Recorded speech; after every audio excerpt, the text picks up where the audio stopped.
Sa nakaraang video, bumiyahe tayo ng halos 350 km mula sa bayan ng Lanlo, Cagayan hanggang sa San Esteban, Ilocos Sur. Sa bidyong ito ay babiyahe tayo ng halos 300 km hanggang San Miguel, Bulacan para makumpleto na natin ang North Luzon Loop. Tara, samahan nyo akong bumiyahe. Let's go!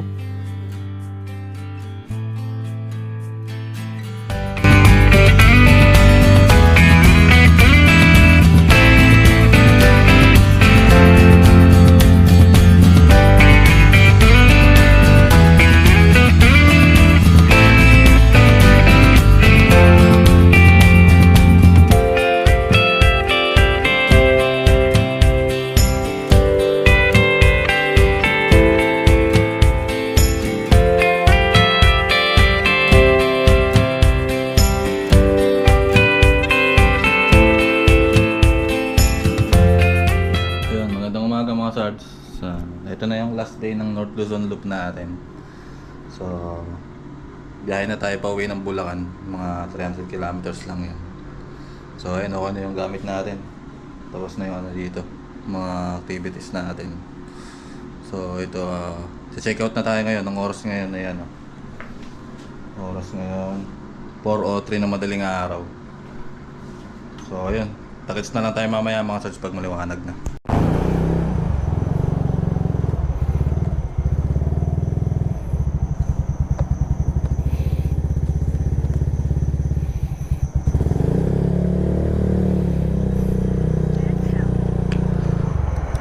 Ayun, let's go na mga sards. Biyahe na tayo, pauwi ng San Miguel, Bulacan. Ang oras ngayon 4:15 ng madaling araw. Bale 303 km ang babiyahiin natin hanggang San Miguel, Bulacan. Lapit lang siya, ano siya, 6 hours and 30 minutes lang na biyahe. So ayun, takits tayo mamaya pag maliwanag na mga sards. Alright mga SARS, dito na tayo sa bayan ng Candon, Ilocos Sur.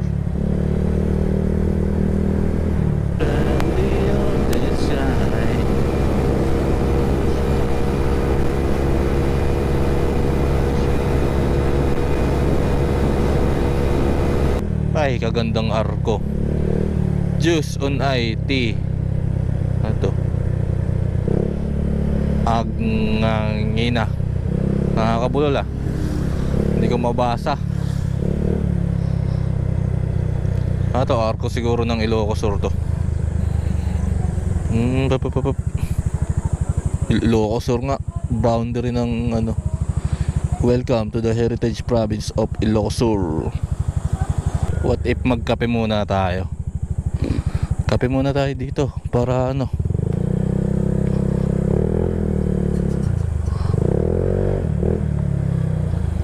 what you say you want.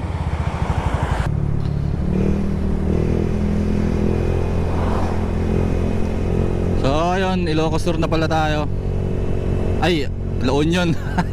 Boundary pala ng Ilocos Sur at La Union to. So ayun, eto, all goods talaga yung ano, dadaanan natin ng mga tanawin. Tulad nito, ang haba ng tulay na to. Napaka-iconic. Sobrang scenic. Tignan mo yung mga kabundukan dun, oh. Sakto magsa-sunrise, oh. Ganda naman dito. Solid. Yung mga kabundukan ng Cordillera. Grabe ang tutulis ng tuktok. Mula dito, meron na lang 250 km. Ito na, yung arko ng La Union. Solid.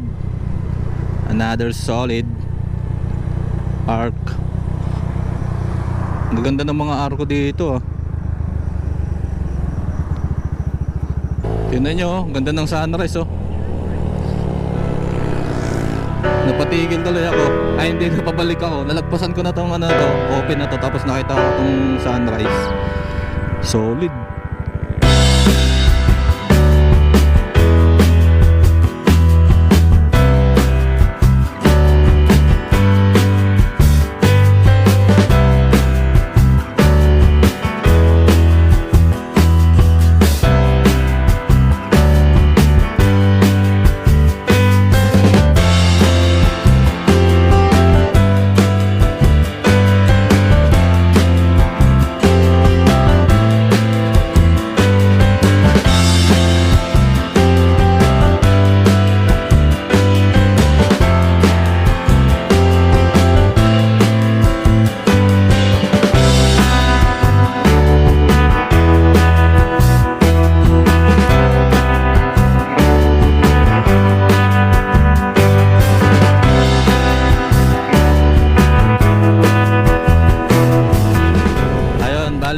na tayo ng Balauan, La Union.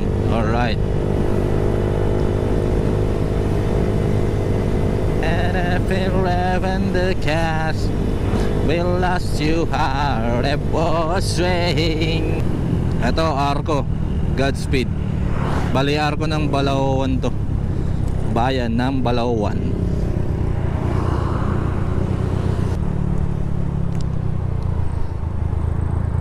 San Juan na yata to, San Juan, La Union. Nakalagay dun sa board, you are now entering town proper of San Juan, La Union.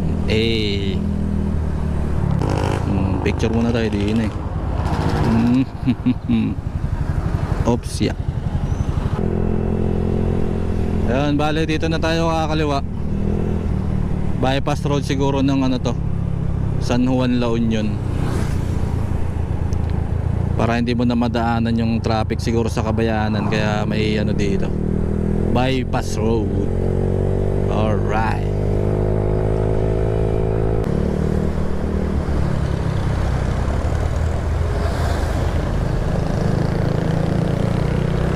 Alright, bayan na tayo ng Bawang. Bawang, La Union. Alright. Gas tayo mga sards. Tapos sakto may karinderya sa harapan niya na itong gas station. Ay, tama, kainan. Ayan, dito yung karinderya, dito yung gas tayo dito. Unleaded.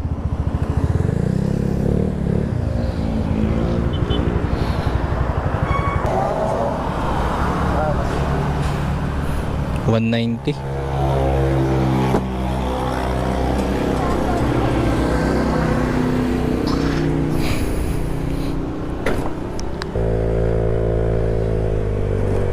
So ayun, first gas up natin ngayong araw is 190.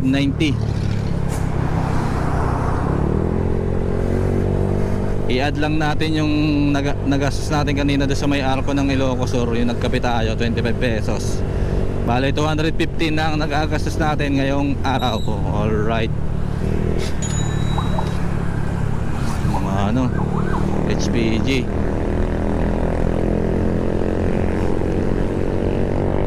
Ang ano naman natin ngayon, hanap tayo ng karinderya na po pwedeng makakainan. Medyo malayo na tayo, naka 100 km na tayo. 110 km na yun na biyahe natin. Ito, may nadaanan ako ng karinderya dito. Oops, yeah.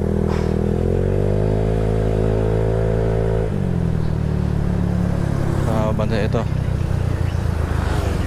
Yan. Alright.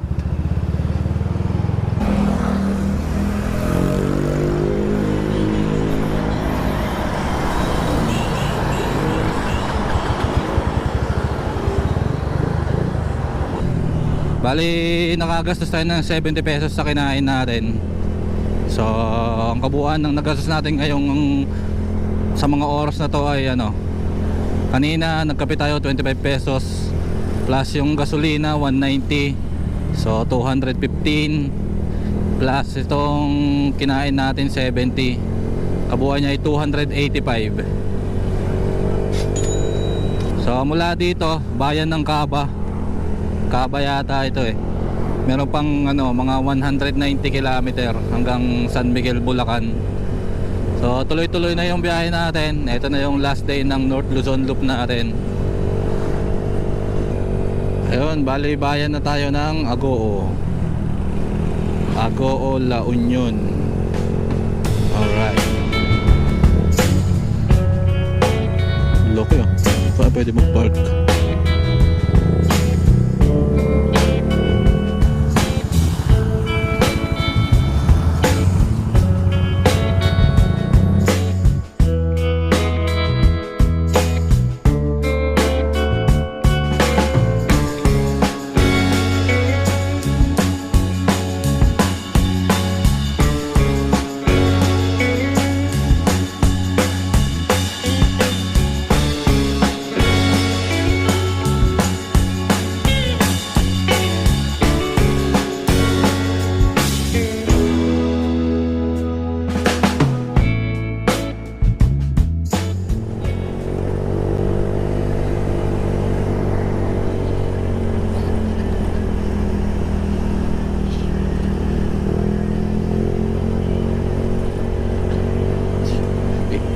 Di man ako pinakamalakas, pero hindi rin ako pinakamahina. Oh! Go, go, go, go, go, go, go, go, let's go. Go, go, go.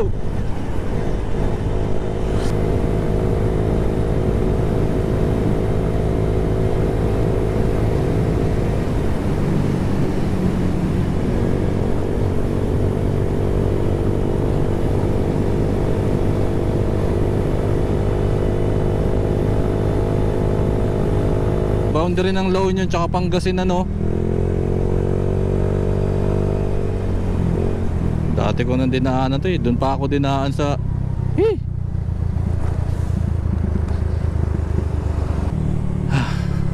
Ayun, bali kakalagpas lang natin dun sa ano, sa arko ng La Union. Boundary ng La Union at Pangasinan.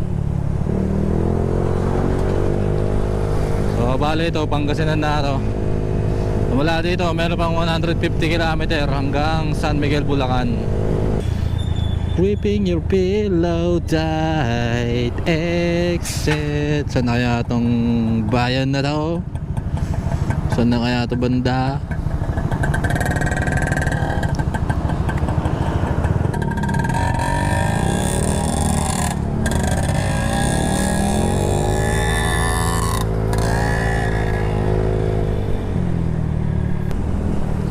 Oh!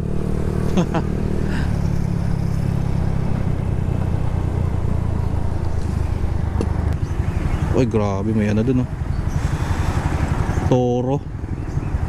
Toro ba yun? City of Urdaneta.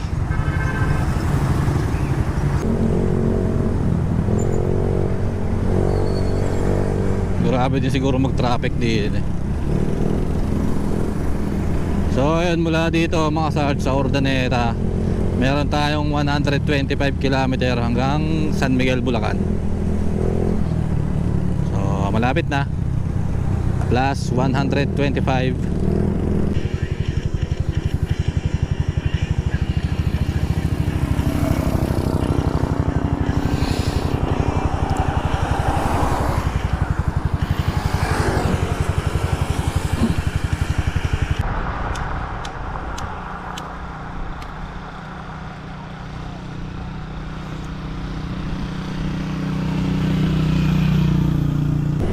Alright, birada na ulit tayo mga sards.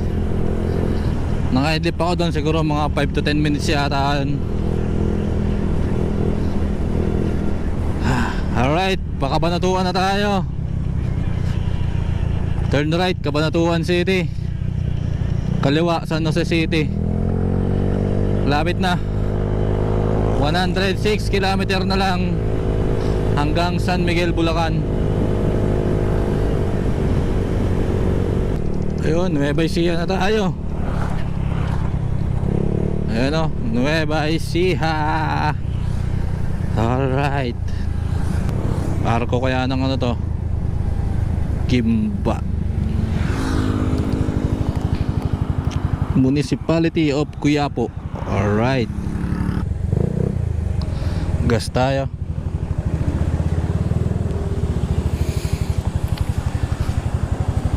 Unleaded eh. Full tank.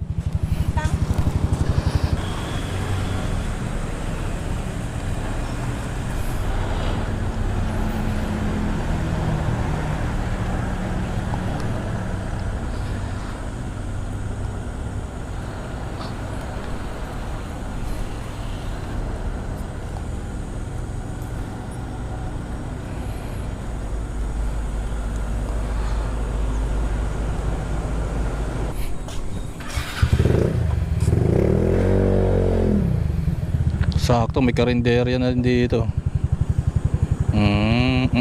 Saan tayo kakain? Yan, dito.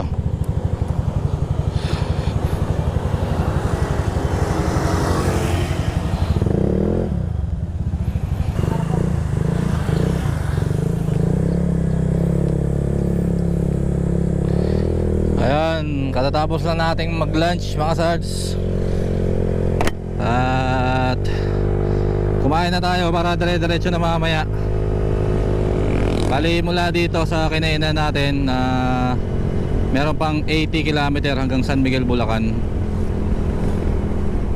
So ang oras ngayon ay 11:30 ng tanghali. So kanina nag-gas up tayo 180 pesos. Tapos yung kinain natin ngayon ay 105 pesos. So may kabuuan siya ay 570. Lahat na nang nagastos natin ngayong tanghaling ito. So mamaya pagka dating natin na San Miguel, Bulacan, mag-gas up ulit tayo, ipapa-full tank natin. Tapos yung kung magkano yung abutin ng ng full tank na yon, isasama natin siya sa expenses natin sa gasolina. Bali pagdating natin doon, lahat ng nagastos natin mula day 1, day 2 hanggang ngayon, pagkasama-samahin natin para makabuo tayo ng kabuoang gastos sa North Loop.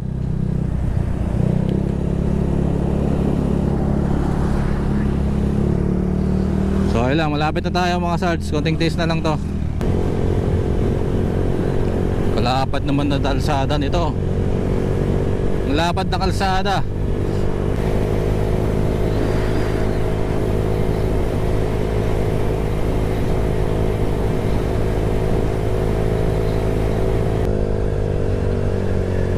Hindi ko lang alam mga sards kung nasa na tayo, pero tininan ko sa mapa, mga part siguro ng Santa Rosa to, Santa Rosa, Nueva Ecija.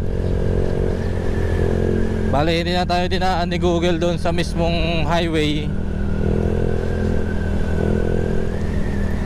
Alam mo naman si Google kung ano yung pinakamabilis na daan, yun yung binibigay niya, kahit rough road man o ano. Ito ang lusot natin dito, parang hindi na natin madadaanan din yung Gapan City. Yung mismong sentro ng Gapan, hindi na natin madadaanan. Pamilihang bayan ng Saragossa. Alright, dito tayo sa bayan ng Saragossa, Saragossa, Nueva Ecija.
Ayos may stoplight dito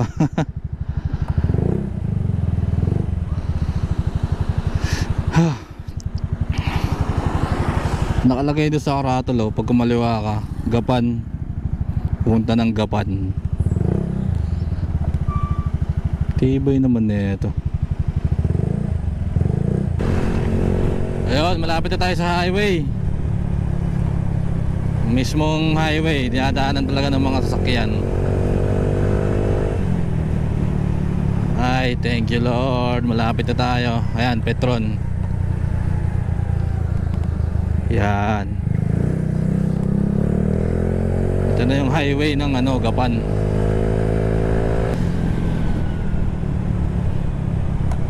Grabe naman counterflow to. Big bike. So ayun, ilang kilometers na lang matatapos na natin ang North Luzon Loop natin. Alright. Woo! Ayun, bali dito tayo sa Camyas, San Miguel, Bulacan. Yan na yung ano, statwa ng ano, Red Doors.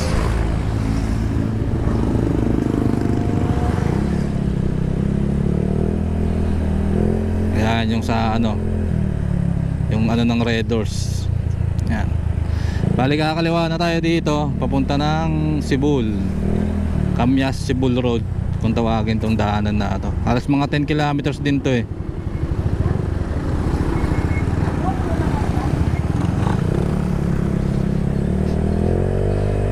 So ayun, bago tayo dumating sa bahay, papagas na rin tayo para maisama natin yung expenses ng ano, ay yung magiging gas up natin ngayon sa total expenses natin. Ayun, gas up tayo dito.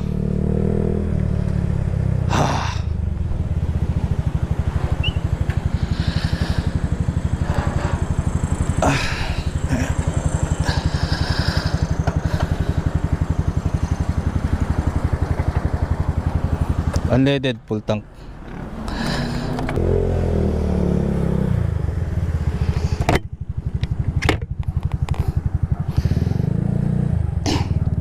Ayun, tapos na tayo mag gas up.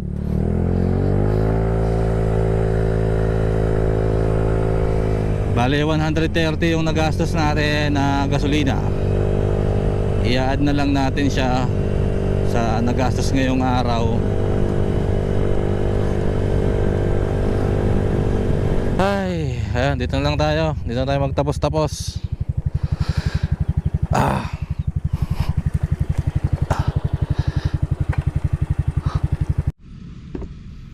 So ayun mga search, magandang hapon. Bali andito na tayo sa ating bayan sa San Miguel, Bulacan. Dito lang yan sa ano, parteng Camyas Sibul Road. So ito, nilista ko na yung mga kabuuan ng ating mga nagastos.